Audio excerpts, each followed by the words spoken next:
તો તમારા સામે જે વિડીયો બે આપણે જોયા એ એક પ્રયાસ રૂપે જે અહીંયા મૂલ્ય શિક્ષાની વાત થઈ, આપણે જેટલું પણ સમજ્યા, તો એના આધારિત જે સંપૂર્ણ શિક્ષાના કાર્યક્રમની આપણી જે અપેક્ષા છે એ પૂર્તિ હેતુ જ્યાં પ્રયાસ થાય છે એ બે સ્કૂલના વિડીયો હતા. એટલે એની એક નાનકડી એવી ઝલક તમારા સામે મૂકવી હતી અમારે, જેથી કરીને આવા પ્રયાસો થકી મૂલ્ય શિક્ષાનો કાર્યક્રમ કઈ રીતે આગળ વધી શકે એનો થોડોક અંદાજો આપણને મળે. નહીતર એક એવો મેસેજ આપણને મળે કે આ વાત જે છે એને આપણે આચરણમાં કેમ લાવી, આવું શિક્ષણ કઈ રીતે આપવું. તો આવું શિક્ષણ આપવું શક્ય છે એની એક ઝલક તમારા સામે મૂકી, અને હજી એને આપણે થોડુંક આગળ જતા વધારે સારી રીતે ઇન ડિટેલમાં પણ સમજીશું. તો આપણી જે બ્રેક પહેલા વાત થઈ એના પ્રમાણે આપણે બધા એક પોઈન્ટ ઉપર સહેમત થયા કે સંપૂર્ણ શિક્ષાના કાર્યક્રમમાં માત્ર એક શિક્ષકની જવાબદારી નથી. એક પરિવાર, સમાજ, શિક્ષણ સંસ્થા, શિક્ષક અને સામાજિક વ્યવસ્થા આ બધા મળીને એક વિદ્યાર્થીને, એક બાળકને જ્યારે બહાર નીકળે છે અને આપણી જે એક યુવા પાસેથી અપેક્ષા છે એ અપેક્ષા પૂર્તિ માટે આ બધાનો એમાં કોઈ ફાળો છે, અને મળીને માનસિકતા એની બનશે. અને આપણે જે માનસિકતાની અપેક્ષા રાખીએ છીએ અને જે માનસિકતા જોવા મળે છે એમાં ક્યાંક ગેપ્સ એના માટે છે, તો એની પણ આપણે સરસ ચર્ચા કરી કે ઘરનું વાતાવરણ આપણે કઈ રીતે પૂરું પાડી શકીએ, આપણા બોલવામાં, આપણા આચરણમાં, તમામ વસ્તુ કઈ રીતે એક બાળક સુધી એક માનસિકતા સ્વરૂપે જાય છે અને પછી એના માનસિકતાનું ઘડતર થાય છે. તો આગળ આપણે થોડુંક વાતને જ્યાં ગેપ આપણને લાગે છે એને પૂરું કરવા માટે જે અધૂરપ જે છે એને આપણે થોડુંક ઇન ડિટેલમાં સમજીએ તો માણસની જે મૂળભૂત આવશ્યકતા છે એમાં પહેલી આવશ્યકતા જે આપણે બધા સ્વીકાર કરશું કે જે ભૌતિક આવશ્યકતા છે, જે સુવિધા સાથે જોડાયેલી છે. રોટી, કપડાં, મકાન જે આપણી સામાન્ય આકાંક્ષા છે અને એ બધા માટે જરૂરી છે, તો એ એક ભૌતિક આવશ્યકતા છે અને એ દરેક માણસ સાથે જોડાયેલી છે. એ વિદ્યાર્થીમાં હોય કે વિદ્યાર્થી બની જાય પછી હોય કે વિદ્યાર્થી પહેલા હોય.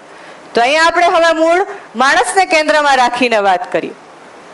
તો દરેક માણસની મૂળ આવશ્યકતામાં પહેલું જે છે એ છે ભૌતિક વસ્તુ, જે સુવિધાથી મેળવી શકાય. અને આજની આધુનિક શિક્ષાનું જે પરિણામ આવે છે એમાં ક્યાંક ભૌતિક વસ્તુ કે ભૌતિક આવશ્યકતા મેળવવા ઉપર વધારે ભાર છે, એ આપણે બધાએ જોયું. પણ એને લઈને જે સમસ્યાઓ આપણને દેખાય છે એ સમસ્યા પણ આપણે જોઈ. તો એમાં જે અધૂરપ જે છે એ અધૂરપ કઈ આવશ્યકતાને આધારિત છે, તો એને આપણે સમજશું. તો એમાં જે ભાવનાત્મક અને બૌદ્ધિક આવશ્યકતા જે છે, જે દરેક માણસની એક આવશ્યકતા છે, ખાલી એક વિદ્યાર્થીની નહીં, તો એ આવશ્યકતાની પૂર્તિ નથી થતી. એટલા માટે ક્યાંક ને ક્યાંક દરેક સ્તર ઉપર આપણને એ સમસ્યાઓ જે આપણે આગળ જોઈ એ આપણને જોવા મળે છે. તો આપણે એને પણ થોડુંક વધારે ડિટેલમાં જોવાની કોશિશ કરીએ. તો ભૌતિક આવશ્યકતા પૂરી કરવા માટે કઈ કઈ આવડતની જરૂર પડે, તો એના માટે અક્ષર જ્ઞાન લીધા પછી તકનીકી શિક્ષણ કે કોઈ સ્કિલ, કોઈ નિપુણતા એની પાસે હોય કે જેનાથી એ પોતાના પરિવારની આજીવિકા એટલે કે ભૌતિક આવશ્યકતા અને સુવિધાને પૂરી કરી શકે. અને એના માટે આપણે અત્યારની શિક્ષામાં જોશું તો એ બધી જ વિષય વસ્તુઓ એના માટે ભરપૂર માત્રામાં છે કે જેથી કરીને એ તમામો વિષય ભણી અને એક નિપુણતા એનામાં આવે. પણ એની સાથે આપણે બીજી બે આવશ્યકતા ઉપર વાત કરીએ, જેમ કે ભાવનાત્મક આવશ્યકતા. તો પહેલા તો આપણે એ પોઈન્ટ ઉપર સમજવું પડશે કે આ જે ભાવનાત્મક આવશ્યકતા જે છે, જેમાં દરેક માણસ જે છે એને વિશ્વાસની અપેક્ષા હોય છે, સન્માનની અપેક્ષા હોય છે, સ્નેહની અપેક્ષા હોય છે, શ્રદ્ધાની અપેક્ષા હોય છે, પ્રેમની અપેક્ષા હોય છે. તો એ રીતે આપણે જોવા જઈશું તો દરેક માણસની અંદર એવા 9 મૂલ્યો જે છે એની સહજ રીતે એ અપેક્ષા સાથે જીવે છે અને એને આપણે આપણાથી અલગ નથી કરી શકતા. એને આપણે આપણાથી અલગ નથી કરી શકતા. એટલે આપણે એને સમજવા જઈશું તો સન્માન આજે કે કાલે કે પછી નિરંતર, તો આપણો જવાબ શું હશે? નિરંતર. આપણે વિશ્વાસ સાથે જીવવા માંગી કે અવિશ્વાસ સાથે? શું જવાબ હશે? વિશ્વાસ સાથે. તો જ્યારે પણ વિશ્વાસ ડગમગશે ત્યારે આપણને એ પીડા કે દુઃખ આપશે. જ્યારે પણ મને એવું લાગશે કે સામેવાળો વ્યક્તિ મારી વાત સાંભળતો નથી ત્યારે મને એ અપમાનિત કરે છે એવું લાગશે. તો એને આપણે મૂળ અપેક્ષા જે છે, આવશ્યકતા જે છે એને આધારિત વિચારવાની કે જોવાની કોશિશ કરીએ તો એ એક ભાવની અપેક્ષા છે જે સહજ રીતે જન્મેલા બાળકથી લઈને જ્યાં સુધી એ જીવે છે ત્યાં સુધીના દરેક માણસ સાથે એ ભાવની આવશ્યકતા જોડાયેલી છે. અને દરેક માણસ સુખી દુઃખી પોતાના ભાવ ને વિચારથી થાય છે. દરેક માણસ સુખી અથવા દુઃખી પોતાના ભાવ અને વિચારથી થાય છે. જેમ કે આપણે વિશ્વાસની વાત કરી તો જ્યારે પણ વિશ્વાસ ડગમગશે ત્યારે એ મને દુઃખી કરશે. પણ મને એવું લાગશે કે મારી વાત કોઈએ સરસ રીતે સાંભળી, મેં જે કીધું એ પ્રમાણે અનુસર્યું તો મને એ સંબંધમાં એ સમયે થોડોક તૃપ્તિનો અહેસાસ થશે, મને ગમશે, મજા આવશે. આપણે અત્યારે એને એવી રીતે જોતા હશું. પણ મૂળમાં જે છે એ ક્યાંક આપણી અંદર કંઈક એ ભાવની અપેક્ષા છે. જો એ પૂરી થાય તો આપણને મજા આવે, ગમે, અને જો એ પૂરી ના થાય તો આપણને ન ગમે. પણ આપણને ગમે છે કે નથી ગમતું એની પાછળ જે આપણી મૂળ આવશ્યકતા છે ધ્યાનમાં આવતી નથી. અને દરેક વ્યક્તિ સાથે એ વસ્તુ થતી. જ્યારે પણ કોઈ સંબંધમાં કોઈ પણ આપણને એવું લાગે કે એમાં કોઈ વિરોધ ઊભો થયો છે તો એ વિરોધ કોઈને અંદરથી તો સ્વીકાર્ય નથી, પણ બધા પાસે સમસ્યાનું નિરાકરણ નથી, એટલા માટે એ વિરોધ આવે છે, વ્યક્ત થાય છે. તો જોવા જશું તો દરેક ભાવનાત્મક આવશ્યકતાની જરૂર દરેક માણસને છે. દુનિયાના કોઈ પણ માણસ જે જન્મ લે છે એની સાથે આ ભાવની અપેક્ષા જોડાઈ જાય છે. પછી એ જે સંબંધમાં હોય એના આધારિત એ અપેક્ષા બહાર નીકળે છે, વ્યક્ત થાય છે. જેમ કે પહેલી વખત કોઈ સ્ત્રી માં બને છે તો એની અંદર મમતાનો ભાવ છે, પણ માં બન્યાની સાથે વ્યક્ત થાય છે. પછી એને કેવું નથી પડતું તારું બાળક છે તું એનું ધ્યાન રાખ, એની સંભાળ લે. એ મમતાનો ભાવ છે. તો એ મમતાના ભાવ સાથે પ્રસ્તુત થશે ત્યારે એની અંદર બાળકની કેર લેવા માટેની, એની જવાબદારી લેવા માટેની, એના શરીરને પોષણ આપવા માટેની જે જવાબદારી જે છે એ આપોઆપ ઉજાગર થશે. તો એ જ મમતાનો ભાવ. એ જ રીતે જે પિતા સંબંધ છે એની માટે વાત્સલ્ય ભાવ જે છે એ પ્રધાનમાં હશે કે એના સંતાન માટે કેમ સારું એ સિંચન કે સંસ્કાર આપી શકે, એના જીવનમાં સારું ગાઈડન્સ આપી શકે, એના માટે એ ભાવ તત્પર હશે. તો જે છે એ સંબંધ જોડવાથી એ ઉજાગર થાય છે. અને સામે જે બાળક છે એને પણ એ જ ભાવની અપેક્ષા છે. એને પ્રેમ, હૂંફ, સ્નેહ આ બધા ભાવની અપેક્ષા છે. અને પૂરી કરવા માટે નાનપણમાં માતા પિતાની પ્રથમ ભૂમિકા હોય છે. અને જ્યારે એ પૂરી થતી દેખાય છે ત્યારે સંબંધમાં બંને તરફ જે છે એને એક પ્રકારનો સંતોષ મળે છે. તો આ જે ભાવની આવશ્યકતા છે એને પૂરી કરવા માટે અથવા તો સમજવા માટે આપણે શિક્ષામાં જોઈએ તો કઈ એવી વિષય વસ્તુ છે કે જે એને ભાવથી જીવતા શીખવાડી દે? એના ઉપર પ્રશ્ન છે. એક પણ એવો વિષય નથી કે જેમાં એ બાળક કે એક વિદ્યાર્થી એની અંદર જે 24 કલાક ચાલતા જે ભાવ અને વિચાર જે છે એની સાચી સમજ આપી દે. એના આધારે એને પરિવારમાં, સંબંધોમાં જીવવાનું છે, એમાં જે ભાવની અપેક્ષા છે એ પૂરી કરવા માટે એની કેટલી તૈયારીઓ હશે એવો કોઈ વિષય નથી, એવી કોઈ વાત કરવામાં આવતી નથી. એટલા માટે ક્યારેક એમાં સમસ્યાઓ ઊભી દેખાય છે, એનું નિરાકરણ નથી મળતું. તો એ જ વિદ્યાર્થી યુવા બનીને બહાર નીકળશે તો ત્યારે પણ એ જ સમસ્યા સાથે હશે, ઉલટાની સમસ્યા વધશે. કારણ કે યુવાન બનીને બહાર નીકળતાની સાથે જ એની અંદર એક પરિવારની જિમ્મેદારી, સંબંધોની જવાબદારી વધી જશે. કદાચ એ જ કારણ હોઈ શકે કે આગળ એ બીજા કોઈ એવા સંબંધને લઈને આગળ વધવા નથી માંગતા કે જેમાં એને પોતાનો વિશ્વાસ જ નથી બન્યો. તો એની પાછળનું કદાચ આપણે કારણ જોવા જાશું તો આજે ભાવનાત્મક આવશ્યકતા ઉપર જે વાત થવી જોઈએ, જે સમજ બનવી જોઈએ, એ કોઈ વિષય વસ્તુમાં નથી, એવું કોઈ વાતાવરણ નથી, એવો કોઈ સંવાદ નથી કે જેનાથી એ ભાવથી ભરપૂર થાય. આપણે ન્યૂઝપેપરમાં પણ વાંચતા હોય તો વધારે વાત જે છે સમસ્યાઓની કરવામાં આવતી હોય, સમાધાન ઉપર અથવા ઉકેલ ઉપર બહુ ન્યૂનતમ વાત હશે કે જે આપણને જોવા મળશે. તો ક્યાંથી એ વાતાવરણ મળે એને કે જેનાથી એની જે ભાવનાત્મક આવશ્યકતા છે એ પૂર્ણ થાય? કારણ કે જીવવાનું તો ભાવ અને વિચાર સાથે છે. દુનિયાનો કોઈ પણ માણસ હશે, એની પાસે ગમે એટલી સારી પદવી હોય, ગમે એટલો સારો પાવર હોય, મિલકત હોય, પણ ક્યાંક સંબંધોમાં ક્યાંક ઉણપ હશે, વિરોધ હશે, ઘરની અંદર સમસ્યા હશે, તો એ શાંતિથી વ્યવસ્થિત જીવી નહીં શકે. તો આ દેખાડે છે કે આ જે ભૌતિકતા છે એનાથી પણ વધારે આવશ્યકતા ભાવનાત્મક આવશ્યકતા છે. કારણ કે એ 24 કલાક અને 365 દિવસ મારી સાથે બનેલી છે. જન્મું ત્યારથી અને જીવું ત્યાં સુધી આ ભાવની અપેક્ષા મારી સાથે જોડાયેલી છે.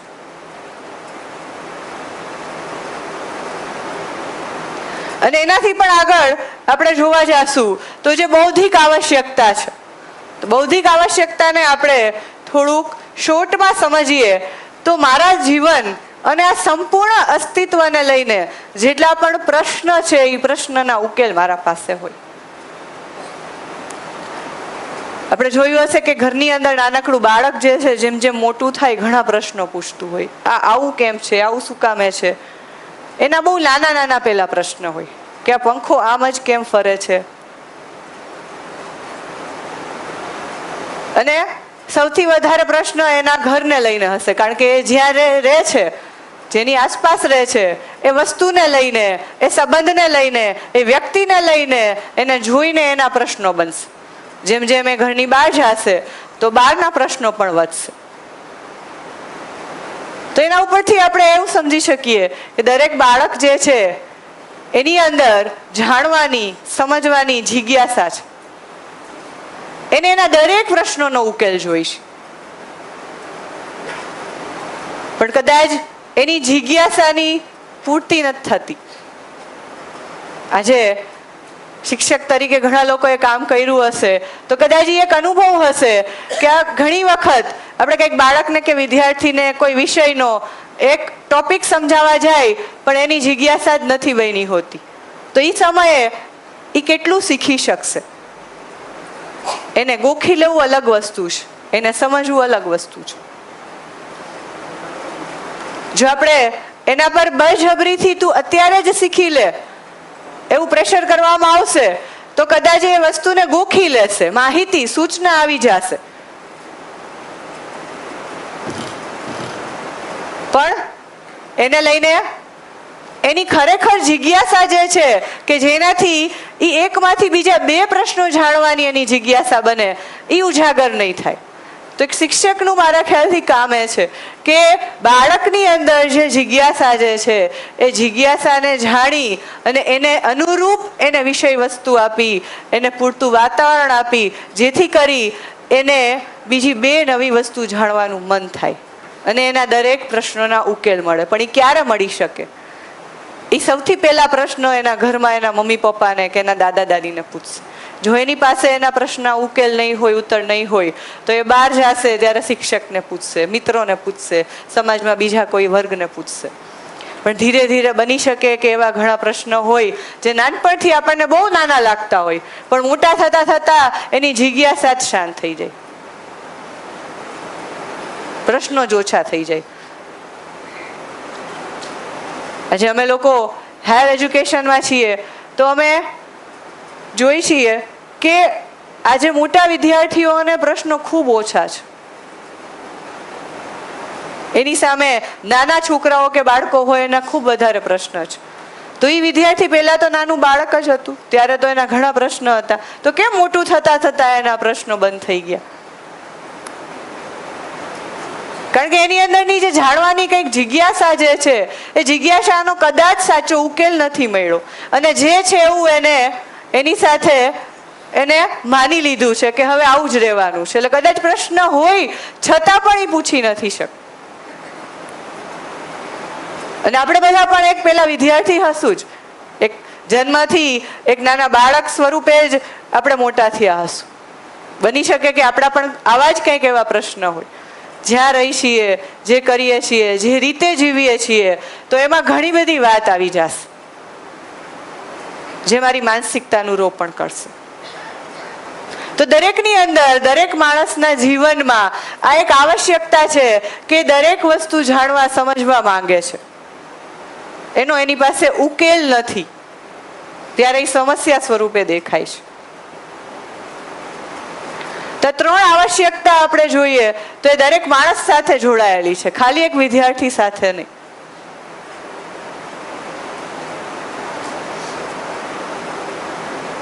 પણ બધાના પ્રશ્નો અલગ અલગ હોય.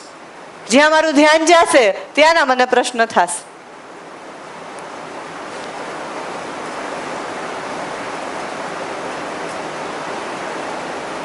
તો કેટલા લોકોને એવું લાગે કે દરેકના જીવનની અંદર જે છે એ ખાલી ભૌતિક આવશ્યકતા એટલી જ જરૂરી નથી, એનાથી પણ વધારે આ બીજી 2 આવશ્યકતા જે છે એની પણ જરૂર છે. કેટલા લોકોને એવું લાગે છે કે ખાલી ભૌતિક આવશ્યકતાથી મારી જિંદગી સરસ પસાર થશે, એવું કેટલાને લાગે છે? તો એનો મતલબ કે આપણે એ વાતને સ્વીકાર કરવી પડશે કે દરેક માણસની આ જરૂરિયાત છે, ખાલી એક વિદ્યાર્થીની નહીં. તો શિક્ષણનું કેન્દ્ર બિંદુ પણ ત્યાં આવીને ઊભું રહેશે. તો આ જરૂરિયાત જે છે એ માણસ માત્રની છે, તો શું આપણે માણસ શું છે સમજવું પડશે.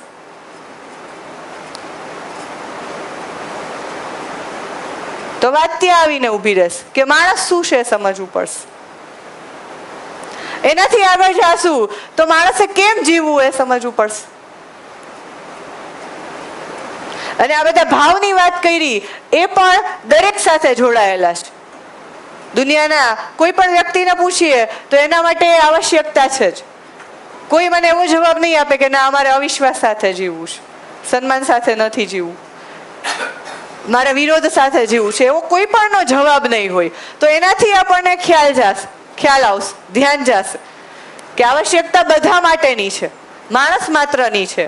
તો માણસને પ્રથમ સમજવું પડશે, એના પછી માણસની જે આ બધી ભાવની આવશ્યકતા છે, ભાવને પણ આપણે સમજવા પડશે. ક્યારે એની ચર્ચા એકેય ક્લાસમાં ક્યારેય કરવામાં નથી આવી.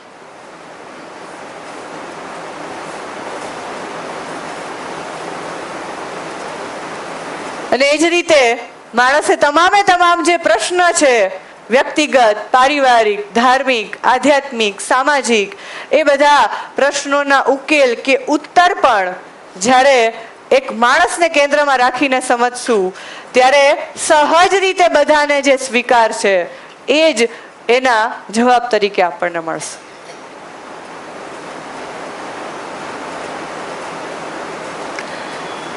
તો આગળ આપણે આ બધી જે વાત કરી એને સમજવા માટે જે શિબિરનું નામ આપેલું છે જીવન વિદ્યા, એને લઈને આપણે થોડીક વાત કરીએ. તો આખો જે પ્રસ્તાવ જે છે, જેને અમે છેલ્લા 8-10 વર્ષથી સમજીએ છીએ અને એના આધારિત વિદ્યાર્થીઓ સાથે, એના વાલીઓ સાથે અને સમાજના પણ ઘણા લોકો સાથે આ વાતની ચર્ચા કરીએ છીએ, તો એ પ્રસ્તાવનું મૂળ જે છે એક દર્શન છે જેનું નામ મધ્યસ્થ દર્શન કહેવામાં આવે છે. તો મધ્યસ્થ દર્શન ભારત વર્ષમાં એક નવું દર્શન છે, જેને સહ અસ્તિત્વવાદ પણ એવી રીતે ઓળખવામાં આવે છે.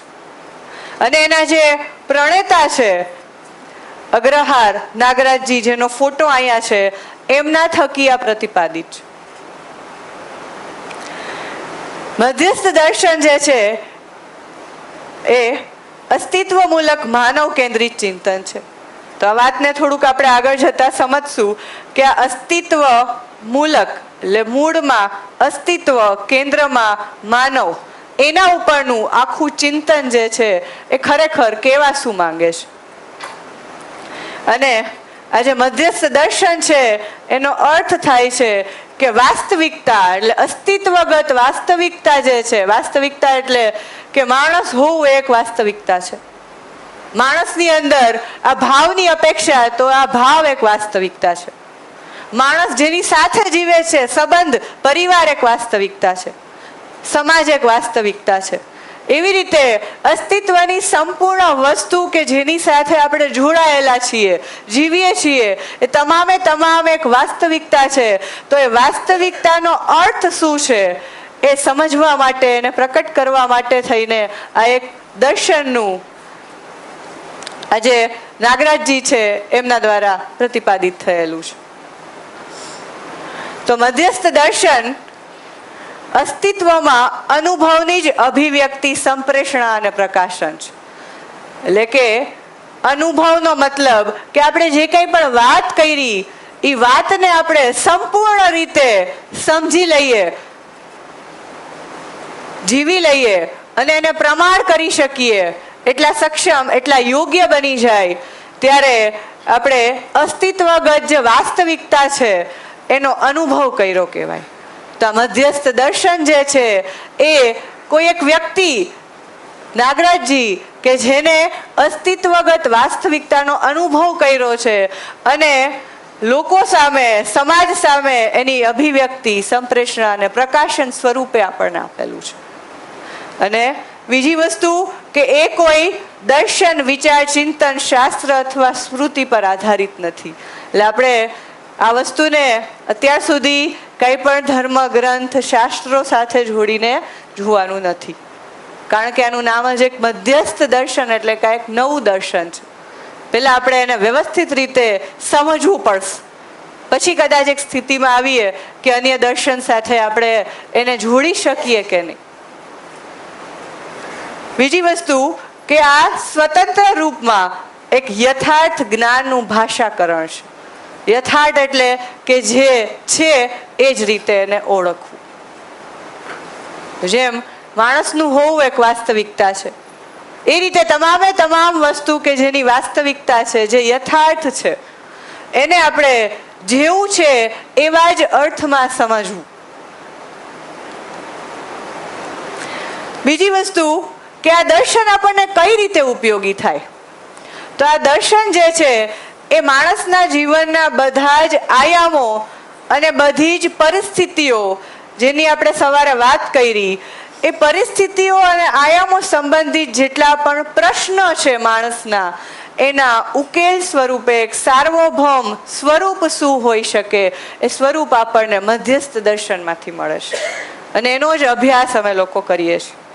અને હજી અમે પણ એક વિદ્યાર્થીએ છીએ મધ્યસ્થ દર્શનના. એ કોઈ જાતિ, વર્ગ અને પંથ સાથે જોડાયેલું નથી. એટલે કે જાતિ, વર્ગ ને પંથ રહિત એક અખંડ માનવ સમાજ મેળવવા માટે એનું સાર્વભૌમ સ્વરૂપ શું હોઈ શકે, સાર્વભૌમ સામાજિક, ધાર્મિક, આર્થિક અને રાજકીય નીતિ શું હોઈ શકે. કારણ કે આપણે જે કાંઈ પણ આપણા અર્થવ્યવસ્થામાં કે સામાજિક વ્યવસ્થામાં જોશું તો એ વ્યવસ્થાના ભાગરૂપે આપણને કોઈ સાર્વભૌમ માનવીય વ્યવસ્થાનું સ્વરૂપ જે છે એ જોવા મળે છે કે નહીં, એક પ્રશ્ન છે. અને જો મળતું હોય તો એના આધારિત એ વ્યવસ્થા છે કે નહીં એ પ્રશ્ન છે. જો વ્યવસ્થા આધારિત હોય તો આપણને એનું પ્રમાણ સમાજમાં, વ્યક્તિમાં, પરિવારમાં જોવા મળે. પણ આ દર્શન જે છે આપણને માનવને કેન્દ્રમાં રાખીને સાર્વભૌમ માનવીય વ્યવસ્થા માટે સાર્વભૌમ ધાર્મિક, આર્થિક અને રાજકીય નીતિ શું હોઈ શકે, નિયમ શું હોઈ શકે અને શું એને સમજી શકાય કે નહીં એ આપણને મધ્યસ્થ દર્શનમાંથી એનું આખું સૂચન જે છે એ આપણને મળે છે. બીજી વસ્તુ કે દર્શનમાં યથાર્થતા, વાસ્તવિકતા અને સત્યતાનું એ પ્રતિપાદન કરે છે કે જે યથાર્થ વસ્તુ છે, વાસ્તવિક વસ્તુ છે અને સત્ય શું છે, અસ્તિત્વગત સત્ય શું છે, સાચું શું છે, એને આપણે કઈ રીતે સમજવું. આજે આપણા બધા માટે સાચું એટલે સત્ય એટલે શું એ બધાનો જવાબ અલગ અલગ છે. પણ દર્શનમાંથી આપણને જે ખરેખર વાસ્તવિકતા, યથાર્થતા અને સત્યતા જે છે એનું પ્રતિપાદન આમાંથી, એની સૂચના આપણને આમાંથી મળે છે, જેના કારણે એનો અનુભવ કર્યા પછી દરેક માણસ સુખ, શાંતિ અને સંતોષપૂર્વક જીવી શકે. સુખ, શાંતિ, સંતોષ અને આનંદપૂર્વક જીવી શકે. તો એનો આખો અભ્યાસ જે છે મધ્યસ્થ દર્શનમાંથી આપણને મળે છે. તો આપણે જોવા જઈએ કે આ જે મધ્યસ્થ દર્શનની આ એક સામાન્ય એક ઝલક હતી કે દર્શનમાંથી પહેલા તો વસ્તુ શું મળે છે. તો એક તો આપણને સત્ય શું છે એ આપણને મળશે, યથાર્થ વસ્તુ એટલે વાસ્તવિકતા શું છે, આખા અસ્તિત્વની વાસ્તવિકતા શું છે, એમાં હું શું છું એ પણ આવી ગયું, પરિવાર શું છે એ પણ આવી ગયું, સમાજ શું છે એ પણ આવી ગયું, ને મારે કઈ રીતે જીવવું એ પણ આવી ગયું. તો એ વાસ્તવિકતાનું સૂચન દર્શનમાંથી મળે છે. બીજું એ કે કોઈ બીજા ધર્મ કે સંપ્રદાય સાથે જોડાયેલી વાત કે વસ્તુ કે વિચાર નથી. એ બાય એજ્યુકેશન, શિક્ષા થકી આપણે વાસ્તવિકતાઓનું ચિંતન કઈ રીતે કરાવી શકીએ, યથાર્થ વસ્તુને બાય એજ્યુકેશન, શિક્ષા દ્વારા કઈ રીતે આપી શકીએ એની સાથે જોડાયેલી વાત છે. તો આપણે આ બધી વાતને શું કામે સમજવી? એક બાજુ મધ્યસ્થ દર્શનની આપણે વાત તો કરી અને આપણે આગળ જે વાત કરી તો એને લઈને શું સંબંધ છે? તો આપણે થોડુંક એ રીતે વિચારીએ કે માણસ સિવાય જે કંઈ પણ આપણને આસપાસ જોવા મળે છે, બરાબર, જેમ કે આપણે વનસ્પતિને જોઈ, જીવજંતુઓને જોઈએ, પશુ પક્ષીને જોઈએ, બરાબર, તો આ બધા જે છે એક નિશ્ચિત આચરણ સાથે આપણને જોવા મળશે. એટલે કે જે વૃક્ષ, વનસ્પતિ છે તો એનું આચરણ જે છે એના બીજ આધારિત હશે. જેવું બીજ વાવ્યું એ મોટું થઈને જે બીજ વાવ્યું હતું એનું જ વૃક્ષ આપશે, એનું જ ફળ આપશે. એમાં આપણને ક્યારેય અવિશ્વાસ નથી રહેતો. એ બીજને યોગ્ય પોષણ મળી રહે, પાણી મળી રહે, સૂર્યપ્રકાશ મળી રહે અને અન્ય એના બનવા માટે થઈને એને જે કંઈ પણ વસ્તુની જરૂર છે તો એ મોટું થતાં થતાં એ જ બનશે અને નિશ્ચિત છે કે આ જ બનશે. તો દરેક વૃક્ષ, વનસ્પતિને આપણે જોશું તો એનું આચરણ જે છે જેવું બીજ હશે એવું એનું આચરણ હશે, પણ એમાં ક્યાંક નિશ્ચિતતા છે, ક્યારેય આપણને ડાઉટ નથી જતો. બીજી વસ્તુ કે પશુ પક્ષીને આપણે જોઈએ તો જેવો વંશ એવું તેનું આચરણ. એટલે કે હાથીના બચ્ચાનું આચરણ હાથી જેવું જ હોય, ગાયના બચ્ચાનું આચરણ ગાય જેવું જ હોય. એમ દરેક પશુ પક્ષી છે એના વંશને આપણે જોશું તો એનું આચરણ એના જેવું જ હશે. એમાં પણ આપણને ક્યારે એવો ડાઉટ કે અવિશ્વાસ નથી થતો કે આવું હોય કે નહીં, કારણ કે એ પણ નિશ્ચિત છે. એ જ પ્રમાણે વર્તન કરશે, એ જ પ્રમાણે એ ખોરાક ખાશે. જેમ કે ગાય સામે માંસ આપીએ તો એ નહીં લે, અને માંસાહારી હશે એની સામે ઘાસ આપશું તો એ નહીં લે, કારણ કે બંનેનો ખોરાક અલગ છે. તો એ બંનેના ખોરાકની ઓળખ એને ક્યાંથી કરી? એના વંશ પાસેથી. તો એનું વંશ જેવું આચરણ કરે છે એવું જ આચરણ જોવા મળશે. જેમ કે પશુ પક્ષી જે છે વર્ષો પહેલા જે રીતે માળો બનાવતા અને આજે આપણે જોઈએ તો એમાં કાંઈ ફેરફાર આપણને લાગે? ના લાગે. શું એને એવો વિચાર આવે કે ના હું મારા વંશો માટે જે છે 1 BHK 2 BHK બનાવીને જાઉં જેથી કરીને એના આગળની પેઢીઓ જે છે શાંતિથી રહી શકે? એવું ક્યારેય જોવા જ નથી મળ્યું. અને અહીંયા નહીં, માની લો તમે કોઈ પણ જગ્યાએ પશુ પક્ષી જોઈ લ્યો તો ત્યાં પણ એવું જોવા મળશે નહીં. તો અહીંયા જેવું આપણને હાથીનું આચરણ જોવા મળે તો અન્ય દેશમાં જાય અને ત્યાં અહીં પશુ પક્ષી હશે એનું આચરણ અહીંયા છે એના જેવું હશે. તો એનો મતલબ શું થાય કે એના વંશ જેવું આચરણ કરે છે. એનો ખોરાક પણ એવો જ છે. માંસાહારી છે તો એ પ્રમાણેનો, શાકાહારી છે તો એ પ્રમાણેનો. પક્ષી છે તો ઉડતા પણ એના વંશ પાસેથી શીખે છે. તો આ બધી વસ્તુને જોતા આપણને કોઈ એવો ડાઉટ નથી જતો કે એના આચરણમાં ક્યાંય ભૂલ છે, કારણ કે એ નિશ્ચિત છે, જે છે એવું જ કરે છે. પણ માણસને આપણે જોઈએ તો શું આપણે કહી શકીએ કે માણસમાં બીજ કે વંશ આધારિત કોઈનું આચરણ હશે? કે આજે ડોક્ટર છે તો એનો દીકરો કે દીકરી ડોક્ટર જ બનશે, ડોક્ટરના ગુણો આવશે. એનામાં વિવેક છે તો એના સંતાનોમાં વિવેક બુદ્ધિ આવશે એવું જરૂરી નથી. એવા ઘણા દાખલાઓ આપણે જોયા હશે કે માતા પિતાનું આચરણ હોય એનાથી સાવ અલગ આચરણ પણ એના સંતાનોનું હોય જ શકે છે. તો આજે માણસનું આચરણ જે છે એમાં અનિશ્ચિતતા જોવા મળે છે. એમાં આપણે એમ ના કહી શકીએ કે જેવું વંશ છે એવું એનું આચરણ છે. પણ દરેક માણસની અંદર નિશ્ચિત આચરણની પ્યાસ છે, પણ કેવી રીતે એ લાવવું એની સમજ નથી. માની લ્યો કે આપણાથી કોઈ પણ નાની ભૂલ થઈ હોય અને આપણને કોઈ પૂછે કે ચાય કરીને કઈ રીતે, આપણે તરત જ શું જવાબ આપશું કે ચાય કરીને ના કરે, થઈ ગઈ. તો એનો મતલબ કે ક્યાંક આપણે એ ભૂલ કરવા નથી માંગતા, પણ સાચું શું છે એ મને નથી ખબર, ત્યાં સુધી મારાથી ભૂલ થશે. તો કદાચ એવું જ ઘરના બાળકો સાથે પણ થતું હોય કે એનાથી જે ભૂલ થાય છે એના ઉપર આપણે આરોપ લગાવશું કે ભૂલ કરી, ત્યાં સુધી એનામાં ભૂલ જે છે એનો સુધારો પણ કદાચ નહીં થાય.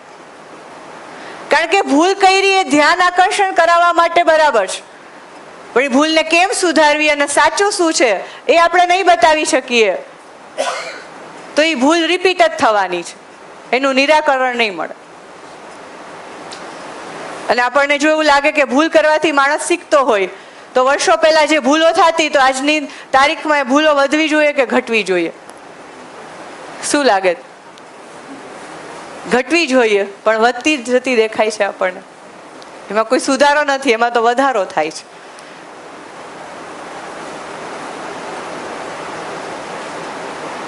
તો માણસની અંદર નિશ્ચિત આચરણની પ્યાસ છે, એટલે કે એ સાચું કરવા માંગે છે પણ સાચું શું એ નથી ખબર, એટલે ભૂલ થાય છે. જેમ કે આપણે કોઈને પાણી દેવા જતા હોય ને આપણા હાથમાંથી પાણીનો ગ્લાસ પડી જાય તો જનરલી ઘરમાં શું બોલીએ? જો પાડી દીધો, જો તોડી નાખ્યું, આવા શબ્દો જ આપણે બોલીએ છીએ જનરલી. પણ તરત જ આપણે શું કહેશું? ના ના, મારી ભૂલ થઈ ગઈ, કારણ કે મારું ધ્યાન નહોતું એટલે મારાથી એ ભૂલ થઈ. તો હું ભૂલ કરવા માંગુ છું કે ભૂલ થઈ ગઈ? આ બે વાક્યોમાં કેટલો ડિફરન્સ છે. તો આ જ વસ્તુ જ્યારે આપણા બાળકો કરે છે, આવી નાની નાની વાતની ભૂલ, અને આપણે એને ખાલી ભૂલ જ દેખાડીએ, એની બદલે એમ બોલીએ કે ધ્યાન નહોતું એટલે ભૂલ થઈ ગઈ, તો એનુંય ધ્યાન જશે કે ભૂલ ન થાય એના માટે ધ્યાન આપવું પડે. પણ આપણે ટોકશું વારે વારે તો એ શું લેશે? એમ કહેશે આ મને વારે વારે ટોકે છે, કદાચ એ બોલવાનું પણ બંધ કરી દે કે હું આને કાંઈ પણ કહીશ તો એ મને ટોકશે. પણ જે સાચું છે એની સામે આપણે વ્યક્ત કર્યું હશે તો એનું પણ ધ્યાન જશે કે જો ધ્યાન આપીએ તો ભૂલ ના થાય. તો ખોટું શું એનું ધ્યાન આકર્ષણ કરાવવું એક અલગ વસ્તુ છે, પણ એની સામે સાચું શું છે એની સમજ હોવી પણ જરૂરી છે. તો જ્યાં સુધી એ સમજ આપણી અંદર નથી બની ત્યાં સુધી આપણે શું બીજાને સમજાવી શકશું? એની યોગ્યતા આવશે નહીં? આવે. તો આપણને જ્યાં પણ એવું લાગે કે મારાથી કે અન્યથી ઘરની અંદર ભૂલ થાય છે, તો એને લઈને સાચું શું છે એને પહેલા હું સમજું. તો જવાબદારી કોની પહેલી સમજવાની? મારી પોતાની.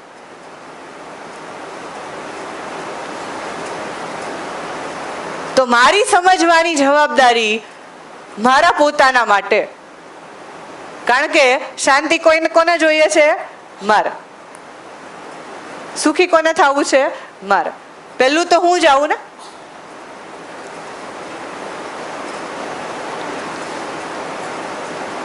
તો શાંતિ લેવા માટે કે સુખી થવા માટે સાચું શું એને મારે જ સમજવું પડે. તો જોવા જશું તો દરેક માણસની અંદર એક નિશ્ચિત આચરણની પ્યાસ છે, પણ એ પૂરી ન થતા એ અનિશ્ચિત આચરણ સાથે વ્યક્ત થાય છે. તો શિક્ષાનો આખો કાર્યક્રમ એ જ છે કે એક વિદ્યાર્થીને એ નિશ્ચિત આચરણ સાથે જીવવાની યોગ્યતા સ્થાપિત કરી દો. જો યોગ્યતા આવી જશે તો આપણે જે 5 વસ્તુ જોઈતી આગળ કે શિક્ષા પૂરી થયા પછી એ 5 વસ્તુ સાથે સ્વયંમાં વિશ્વાસ, વિવેક, વ્યવહારમાં સામાજિક, પછી શ્રેષ્ઠતાનું સન્માન, આ બધા જ તમામે તમામ ગુણો સાથે હશે.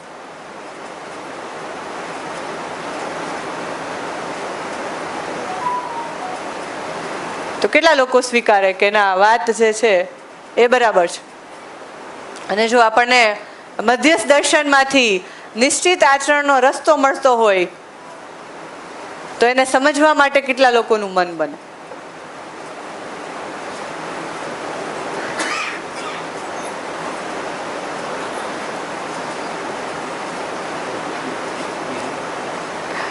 પ્રશ્ન સમજાણો નથી કે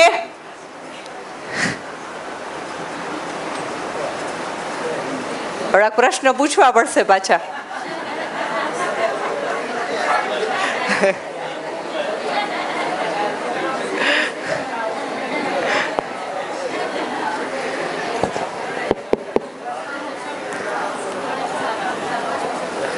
તો કેટલા લોકો એવું ઈચ્છે કે ના નિશ્ચિત આચરણની જરૂર કે એની પ્યાસ કે એની જિજ્ઞાસા મારી અંદર છે અને મારે એને સમજવી છે.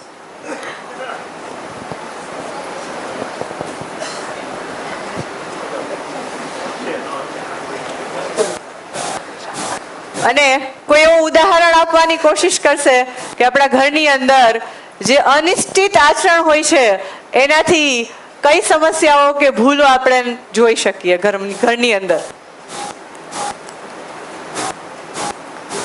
એક વાક્યની અંદર જો આપણે ઉદાહરણ આપી શકીએ, બરાબર?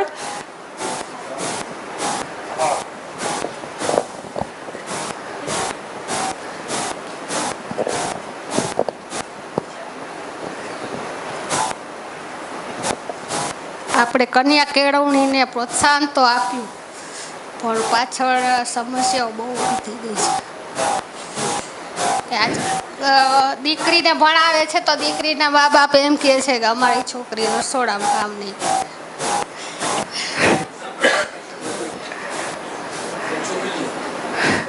કઈ વાંધો નહીં.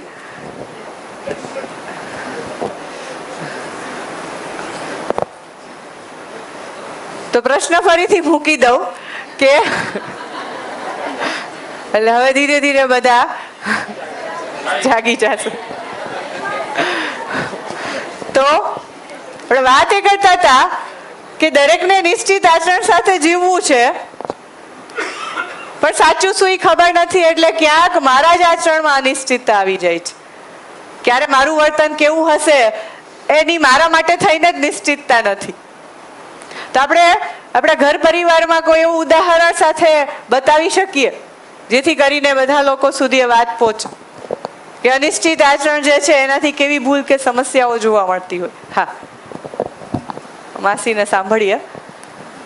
સાસુ વહુનો ઝઘડો હોય તો એના માટે શું પ્રશ્ન? તો આમાં માનવ દર્શનમાં જવાનું, ઊંડું ઉતરવાનું.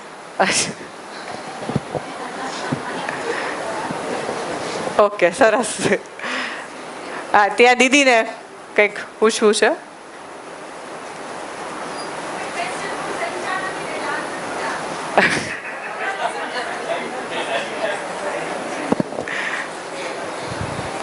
હલો. હવે જમતી વખતે બધા ટીવી ને મોબાઈલ જોતા હોય તો એ એક બરાબર. બરોબર વાત નથી.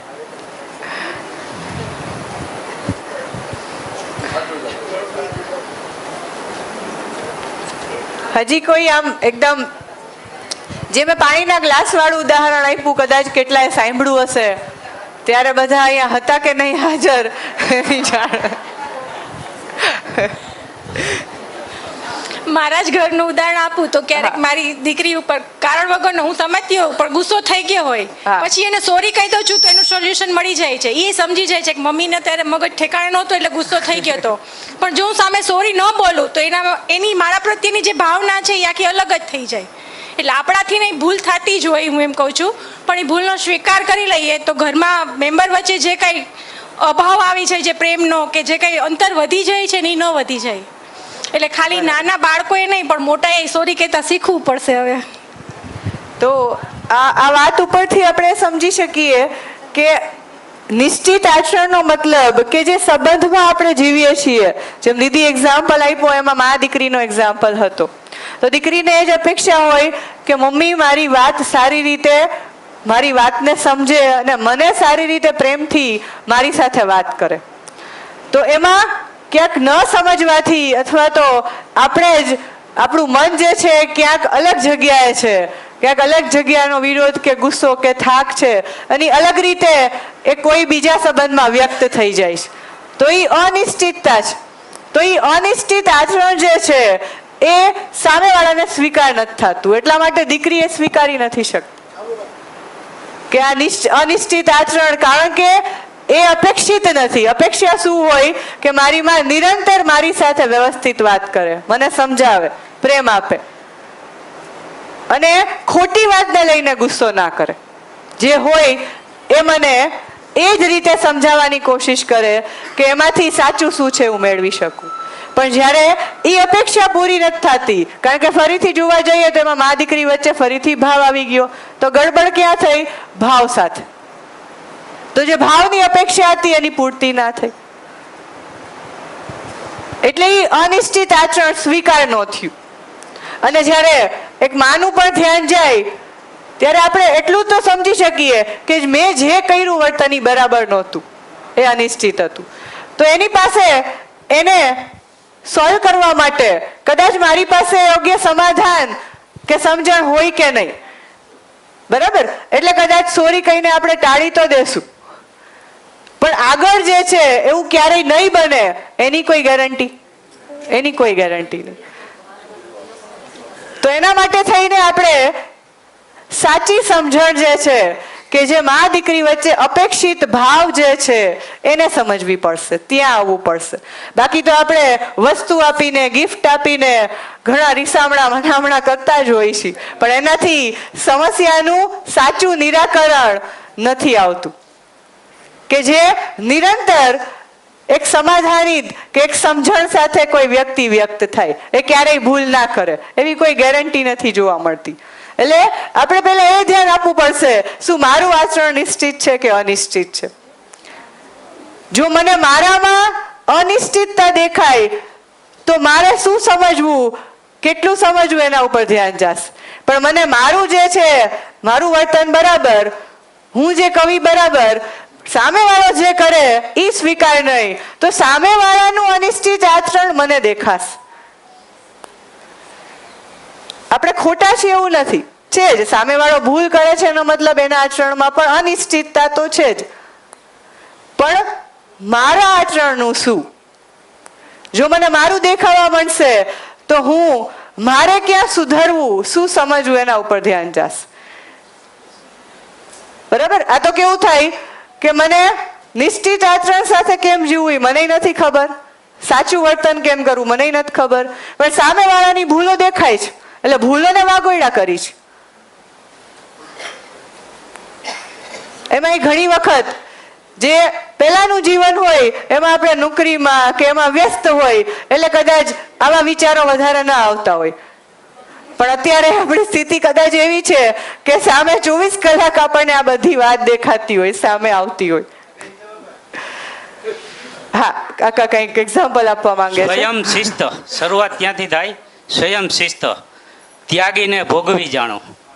અને મહાત્મા ગાંધીને કોઈએ પૂછ્યું કે આટલા પછી આપનો સંદેશ શું છે, એને એક જ શબ્દ હતો, મારું જીવન એ જ મારો સંદેશ.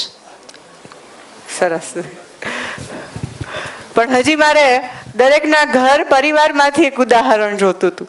એક દીદીએ તો આપ્યું, એના સિવાય કોઈ એકનું આપણે ઉદાહરણ લઈએ જો કોઈને યાદ આવતું હોય, અને કદાચ મેં જે વાત મૂકી એને યોગ્ય રીતે સમજ્યા હોય તો. હા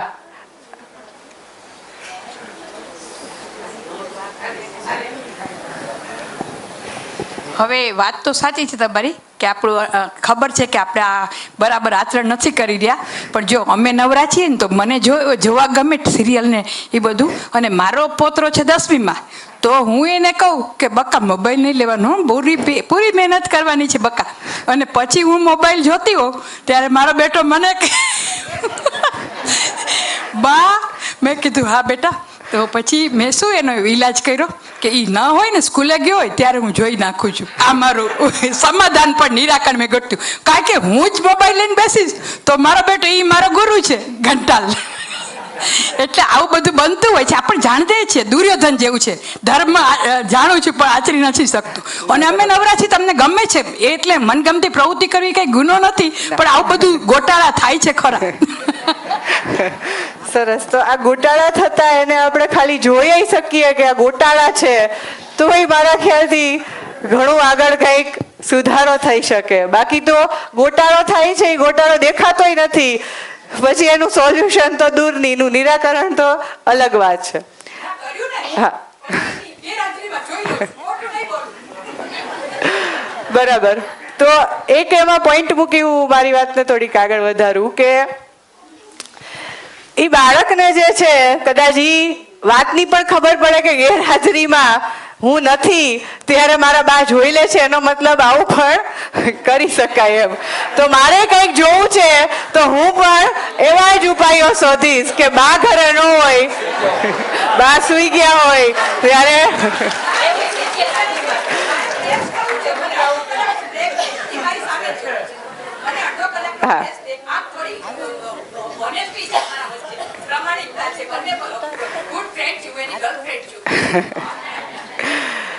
હા સરસ. તો પણ આપણે જોઈ શકીએ કે આવા આપણે નિરાકરણો જે કાઢીએ એમાં નિરંતરતા હોય કે નહીં, મારો પ્રશ્ન એટલો જ છે. હવે તમારે એના ઉપર વધારે વિચારવાનું છે કે શું એ નિરાકરણ હંમેશા માટે નિરંતર બનેલું રહે છે કે પછી એમાં સમસ્યાઓ આવી શકે છે. એના ઉપર પ્રશ્ન છે જેના ઉપર તમે બધાએ વિચાર કરવાનો. ત્યાં મારા ખ્યાલથી દીદી કંઈક કહેવા માંગે છે. નમસ્તે. નમસ્તે. અહીંયાથી ઘણી બધી નેગેટિવ અને પોઝિટિવ ઉર્જા બહાર જશે.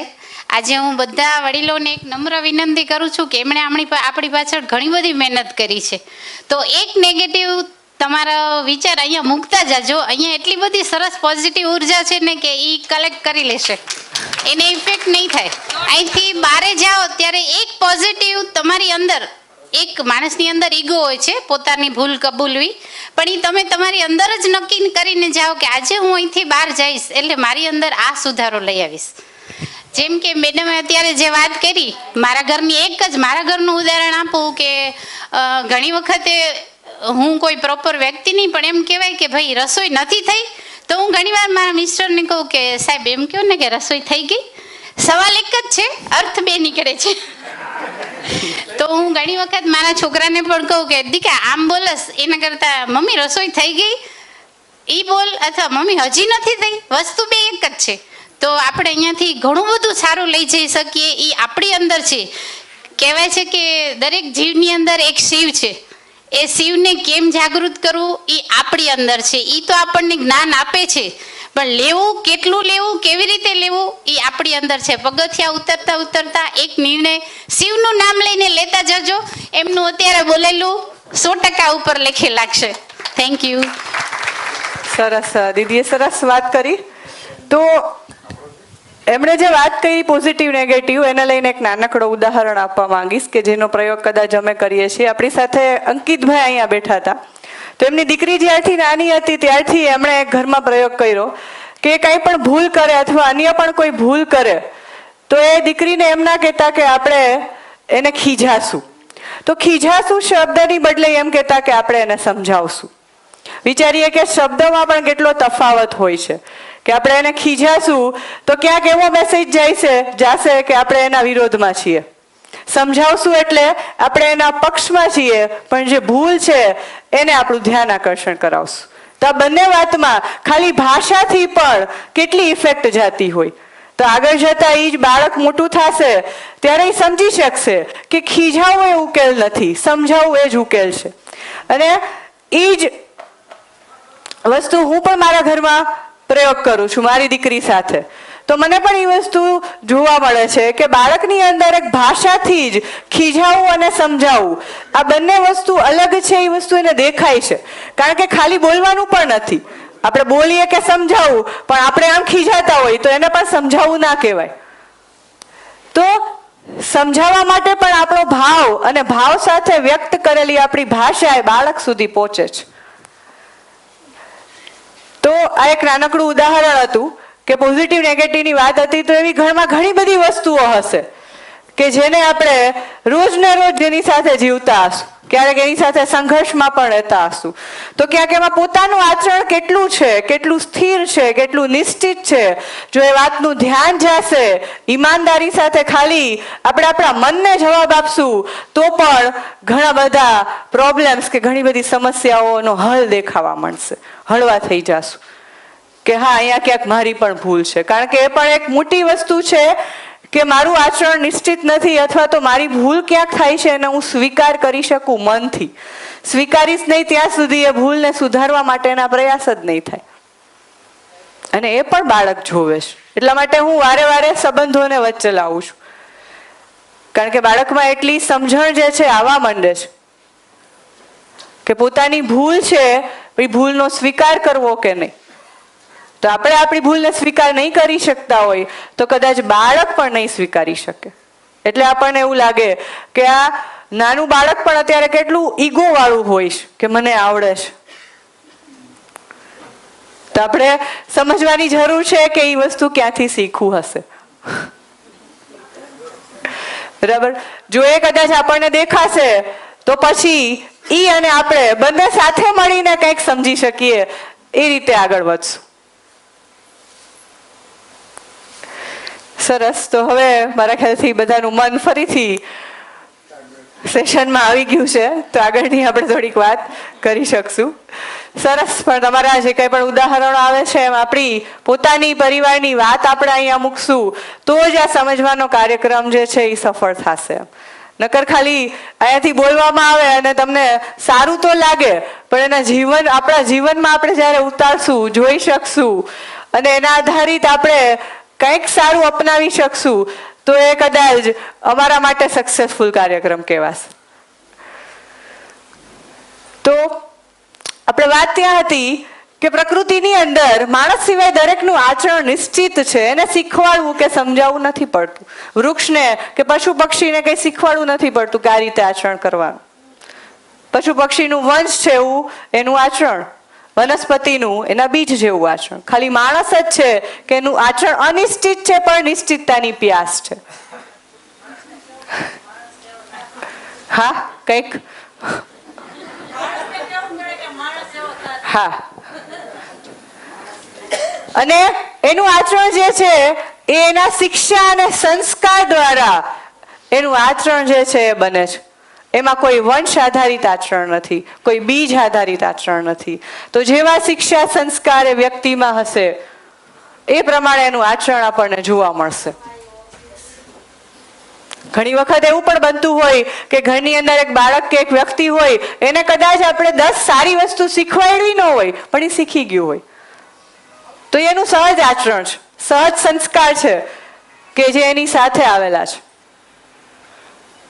અને એને વધારે ઉજાગર કરવા માટે જ્યારે આપણે એને યોગ્ય વાતાવરણ આપીએ છીએ તો કદાચ એનામાં એક સારા ગુણ હશે, વાતાવરણથી 10 સારા ગુણ બની શકશે. વાતાવરણની એટલી મોટી ઇફેક્ટ જે છે એ આવી શકે.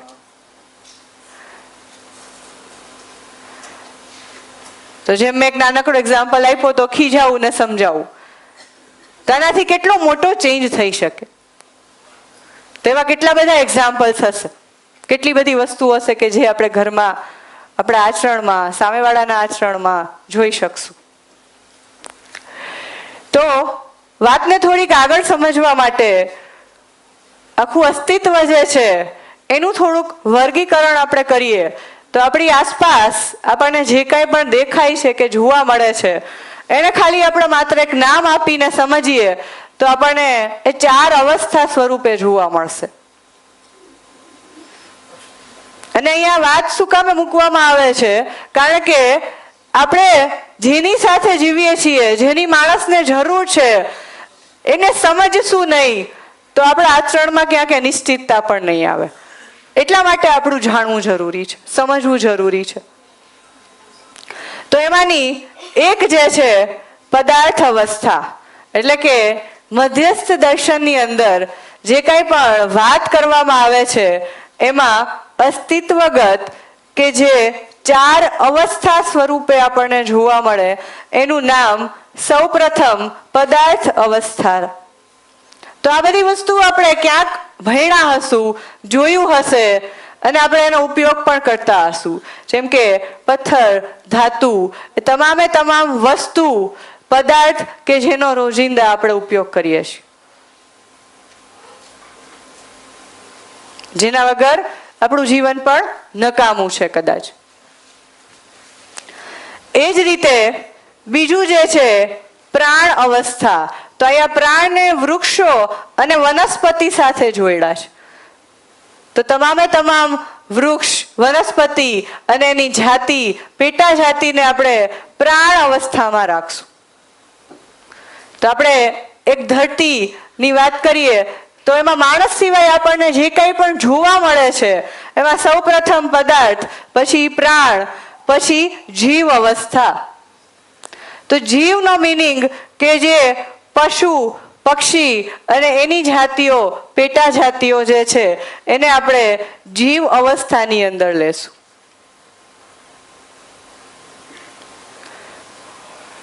અને એના સિવાય બચી જ્ઞાન અવસ્થા કે જેને આપણે માણસ તરીકે સમજીએ છીએ, ઓળખી છીએ.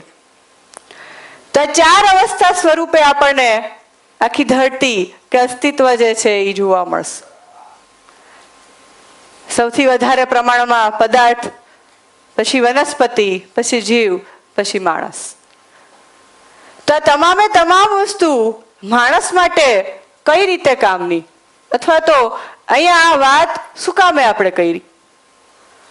તો આપણે એક બે ઉદાહરણથી સમજીએ કે આપણે એવી માન્યતા સાથે જીવતા હોય અને ક્યારેક આપણે દરેક ઘરની અંદર એ પરંપરા પણ હોય કે આપણે ગાયને રોટલી આપતા હોય, કૂતરાને રોટલી આપતા હોય. તો એની પાછળ કારણ શું હોય? આપણે શું એના ઉપર વિચારતા હોય, અથવા આપણે શું એને લઈને માન્યું હોય? આપણને ગમે છે એટલે કરીએ છીએ કે પછી એમાં એની પાછળ આપણો કોઈ વિચાર છે? જીવદયા. તો જીવદયા માટે આપણે આ આચરણ સાથે વ્યક્ત થતા હશું કે અબોલા પ્રાણી છે, બરાબર? તો આજે જ્ઞાન અવસ્થા એટલે કે માણસ સિવાયની જે 3 અવસ્થા છે એ ત્રણેયને આપણે જોશું તો એ પરસ્પર એકબીજાને ઉપયોગી અને પૂરક છે.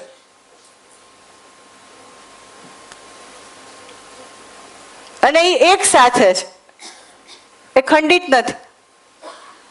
એટલે કે આપણે જોઈએ તો પદાર્થની કોઈ પણ વસ્તુ હોય અને પ્રાણ અવસ્થાની કોઈ વસ્તુ હોય તો એ બંને વચ્ચે એક પૂરકતા અને ઉપયોગિતાનો સંબંધ છે. જેમ કે એક બીજની આપણે વાત કરી તો એ બીજ જે છે મોટું થઈને વૃક્ષ કઈ રીતે બને છે? એને માટીની જરૂર પડે છે, પાણીની જરૂર પડે છે, સૂર્યપ્રકાશની જરૂર પડે છે, ખાતરની જરૂર પડે છે, હવાની જરૂર પડે છે, વરસાદ, પાણી, પ્રકાશ. તો આપણે જે વાત કરી એ છે બીજમાંથી વૃક્ષ બનવું. તો વૃક્ષ બનવું એ પ્રાણ અવસ્થાનો એક ભાગ છે, પણ એ બનવા માટે એના બનવા માટે થઈને માટી, પ્રકાશ, હવા, પાણી આ તમામે તમામ વસ્તુની જરૂર છે. તો એ ક્યાંથી આવે છે? તો એ પદાર્થનો એક ભાગ છે. અને એ દરેક વનસ્પતિ કે વૃક્ષો જે છે એના જોઈતા પ્રમાણમાં એને મળે છે. જેમ કે દરેક વૃક્ષોને સરખા પ્રમાણમાં સૂર્યપ્રકાશની જરૂર નથી. કોકને ઓછું જોશે, કોકને વધારે. એ જ રીતે પાણી, એ જ રીતે હવા, એ જ રીતે ખાતર. કોઈ જલ્દી ઉગી જશે, કોઈને વાર લાગશે. બરાબર કે નહીં? તો જે પદાર્થ જે છે અને વૃક્ષો અને એનું બીજ જે છે, તો બીજને જોઈતી વસ્તુઓ જ ગ્રહણ કરશે પદાર્થમાંથી.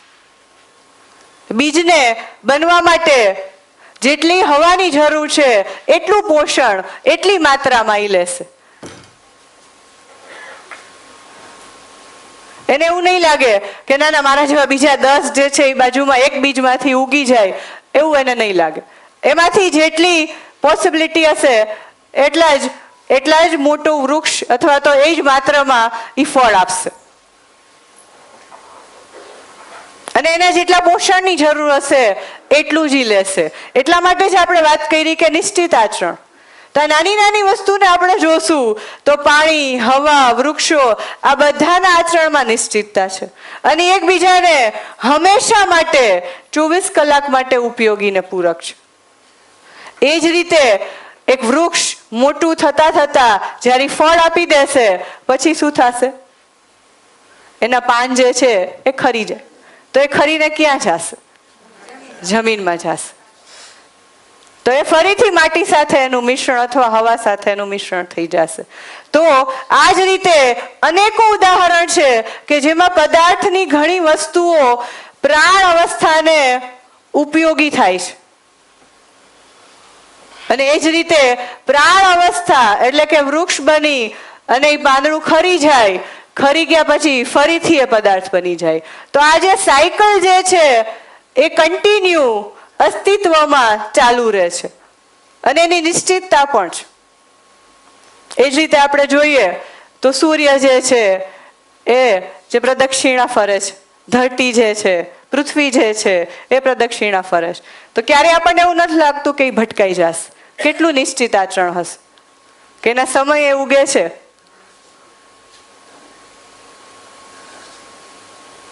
અને છતાં પણ ક્યારેય કોઈને ભટકાતું નથી. નકર તો આપણા પર મુસીબત આવી જાય જો રોજ આપણે એના પર વિચાર કરવો પડે તો.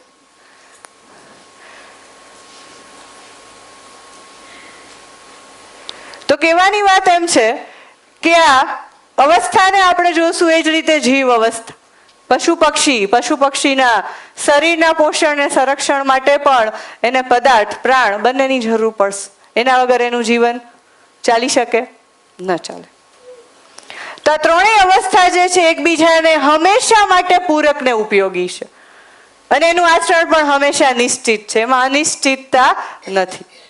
પણ જે ચોથી અવસ્થા જે છે, જે જ્ઞાન અવસ્થા, જે આ ત્રણેય અવસ્થા કરતા આપણે એમ સમજી શકીએ કે ત્રણેય અવસ્થાને સમજી શકવાની યોગ્યતા જેની પાસે હોય,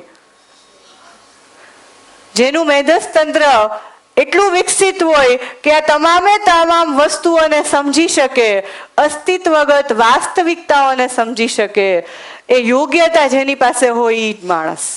એટલા માટે એનું નામ આપ્યું જ્ઞાન અવસ્થા, કે જેનામાં જ્ઞાન મેળવવાની પ્યાસ છે, જ્ઞાનનો અનુભવ કરવાની પ્યાસ છે.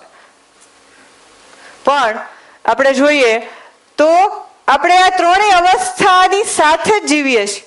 જેમ કે સુવિધાની વાત આપણે કરી હતી, તો સુવિધા જે છે એ આ ત્રણેયમાંથી આપણને જોવા મળશે. આપણે જે કંઈ પણ વસ્તુ પહેરીએ છીએ, વાપરીએ છીએ, ખાઈ છીએ, એ બધી જ વસ્તુ ત્રણેય અવસ્થાનો એક ભાગ છે. બરાબર? પણ જ્યારે આપણે એને પૂરક બનવાનું આવે ત્યારે આજે આપણે એમ સમજીએ કે માણસ જે છે આ ત્રણેય અવસ્થામાં કઈ ઇન્ટરફિયર નથી કરતું. જેમ કે કોરોનાનો સમય હતો, યાદ કરીએ તો એ સમયમાં ઘણા બધા વ્યવસાયો, નોકરી ધંધાઓ બંધ હતા, ઘણા લોકો ઘરે હતા. તો ત્યારે આપણે છાપામાં, ન્યૂઝમાં વાંચ્યું હશે, સાંભળ્યું હશે કે ઘણી જગ્યાએ કુદરતી વ્યવસ્થા જે છે એ જેવી હતી એવી જ જોવા મળી. ઘણી જગ્યાએ પ્રદૂષણ ઓછું થઈ ગયું. એનો મતલબ શું થાય કે ધરતી પાસે એનું આચરણ એટલું નિશ્ચિત છે કે થોડા સમયમાં પણ જેવું છે એવું સંતુલન સ્થિતિમાં લઈ આવી શકે, એ સંતુલિત થઈ શકે. જો આપણે માણસ તરીકે એ જે છે એમાં ઇન્ટરફિયર ન કરીએ, એ જેવું છે એવું એને રહેવા દઈએ તો એ સંતુલનમાં જ રહેશે. પણ આજે એવું છે, આજે ઋતુ અસંતુલિત છે. આપણા બધા સામે એ પ્રમાણ છે કે ક્યારે કેટલો વરસાદ આવશે, શિયાળામાં આવશે, ઉનાળામાં આવશે, એનું કોઈ નિશ્ચિતતા નથી. અને નિશ્ચિતતા શું લાગે કે વધતી જશે કે ઘટશે? વધતી જશે. પહેલા એ નિશ્ચિતતા હતી. શું કામે? કારણ કે ઋતુમાં સંતુલન હતું. તો એ ઋતુમાં સંતુલન પણ એટલા માટે હતું કે કુદરતી વ્યવસ્થા જે છે એ એવી ને એવી આપણે બનાવેલી રાખેલી હતી. પણ માણસે આવી અને સમજ્યા વગર એને બગાડી છે. શું કામે? પોતાની સુવિધા, સુખ માટે. છતાં પણ સુખી તો નથી. માની લઈએ કે જે બધું માણીને ભોગવીને જોઈ સુખી થઈ જતો હોત તો આજે સુખી હોત, પણ એવું તો છે નહીં. માણસનું મન જ જાણે છે કે સુવિધા હોવા છતાં પણ હું સુખી છું કે નહીં. બરાબર કે નહીં? તો આમાં જ્ઞાન અવસ્થા એટલે માણસને આ ત્રણેય અવસ્થા પાસેથી જેની ઉપયોગિતા છે, જે વસ્તુ મેળવવાની છે, એ તો આરામથી મળી જાય છે.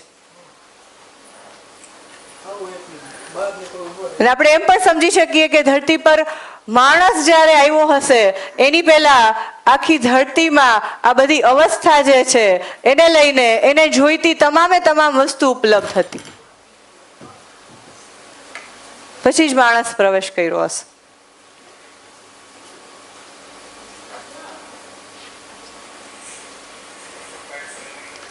તો આપણે એક વાતને એ રીતે સમજીએ કે માણસના આવવાનું પ્રયોજન ખાલી સુવિધા માટે જ હોય, સુવિધા પ્રાપ્ત કરવા માટે, અને આખું જીવન એના માટે વ્યર્થ કરવા માટે હોય એવું લાગે છે કે પછી કાંઈક એનાથી પણ આગળનું માણસ હોવા પાછળનું મારું કોઈ પ્રયોજન છે? શું લાગે છે કે ખાલી સુવિધા મેળવવા માટેનું એક માણસનું પ્રયોજન છે? આપણે જન્મ લીધો છે, માણસ બનીને આવ્યા છીએ, અને આપણી પાસે સમજવા માટેની પૂરેપૂરી ક્ષમતા છે. ક્યારેય પૂરા ન થઈ શકે એવા વિચાર કરવાની ક્ષમતા છે. કદાચ આપણી ઉંમર થશે તો આપણા હાથ પગ નહીં ચાલે, પણ આપણે એવું કહી શકશું કે વિચારો બંધ થઈ જશે. કદાચ આપણે ભૂલી જશું પણ વિચાર કરવાની ક્ષમતા નહીં જાય. તો આ યોગ્યતા એક માણસ પાસે જ છે, આ ક્ષમતા એક માણસ પાસે જ છે કે જે ક્યારેય વિલીન નથી થતી.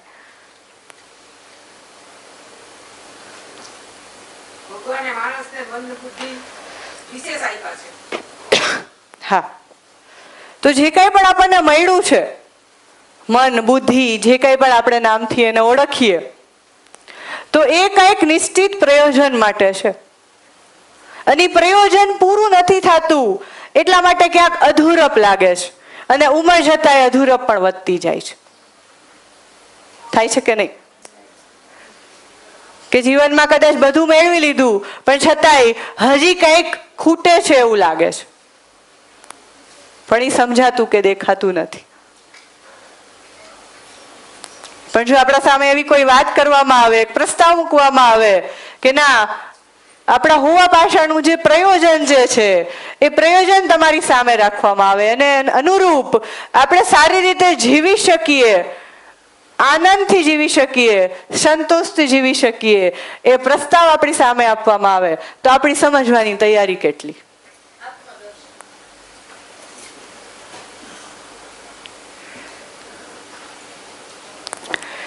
તો આપણે એક નાનકડા બ્રેક પછી એ વાત કરીએ કે આમાં માણસના હોવા પાછળનું પ્રયોજન શું છે અને શું મધ્યસ્થ દર્શન એટલે કે જીવન વિદ્યામાંથી આપણને ઈ પ્રયોજન મળે છે કે નહીં. ધન્યવાદ બધાને. નાનકડો બ્રેક લઈએ 15 મિનિટનો. હા.